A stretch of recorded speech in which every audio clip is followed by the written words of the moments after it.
So hey guys, কেমন আছো তোমরা? আশা করি ভালোই আছো। তো আজকে যেন কোথায় একটা যাচ্ছি, কোথায় যাচ্ছি ভাই আমরা?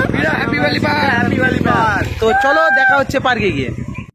তো গাইস আমরা ভিতরে চলে এসেছি, তোমরা দেখতেই পাচ্ছ লোকের খুব একটা চাপ নেই, তবুও আনন্দ প্রচুর হচ্ছে। দেখতে পাচ্ছ আমাদের এই সব বন্ধুগুলো নিয়ে চলে এসেছি। চলো ভিতরের দিকে যাওয়া যাক।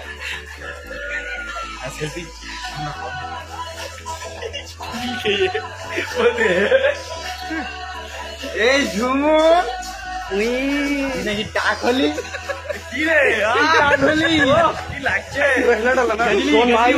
আমার একটা কথা শোন, এটা হচ্ছে প্রকৃতির দান একদম। কেন বাবা নিজেকে কষ্ট দিস সবসময়? এটা প্রকৃতির দান দিয়ে বিশ্বাস করো ভাই, কি সুন্দর লাগছে।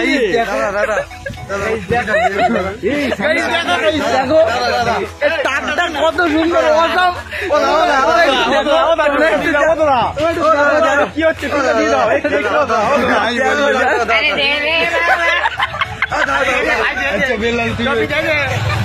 কি বলবো, বেলাল এমন ভাবে চাইলো না দিয়ে থাকতে পারলাম না।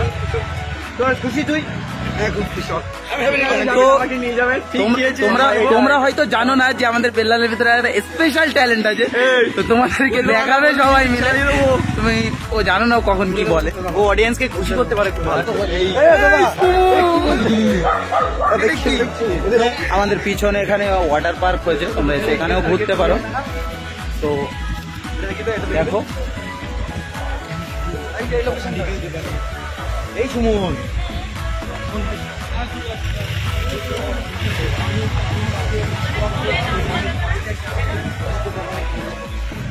তো দেখো এখানে ওয়াটার পার্ক হয়েছে একটা, তোমরা এখানে এসেও ঘুরতে পারো।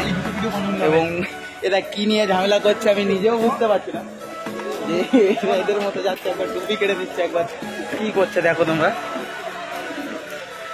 এ ভাই এত স্পিডে কোথায় যাচ্ছিস? আস্তে আস্তে চল না। আরে সামনেটা কুঁই দেখলাম, চল না। তার মানে কি রে বাবা? ওটা তুই বুঝবি না রে, কি বল না রে। আচ্ছা, তো ও আমাদেরকে কিছু একটা দেখাতে নিয়ে যাচ্ছে, তো চলো দেখি কি দেখাতে নিয়ে যাচ্ছে।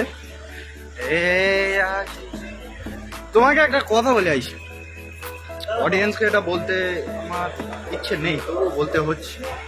বেলালের মন এমনি সব নারীদের উপরে অ্যাট্রাক্ট। আচ্ছা, ও সেই না, আমি সেই জন্য ও দেখো গার্ডেনের দিকে যাচ্ছে। এইটা দেখতে পাচ্ছ, ইন্ডিয়ান কুই, দেখো গার্ডেনের দিকে যাচ্ছে। আর আমাদের সাথে আরেকটা বেচারা ছেলে আছে, সে তোমরা জানো না যে মেয়েদের দেখলে 10 হাত দূরে ফেলায়। তুমি দেখতে পাচ্ছ পিছনে এখন থেকে মুখ লোকাচ্ছে, দেখো দৌড়ালো। তো চলো সামনের দিকে যাওয়া যায়। এ ভাই আর সামনে কেউ নেই, কোথায় যাচ্ছিস রে?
রাইডিং আছে, চাইলে এখানে বুল রাইডিংও করতে পারো। দেখো আমি একটু বুলটা দেখে আসি।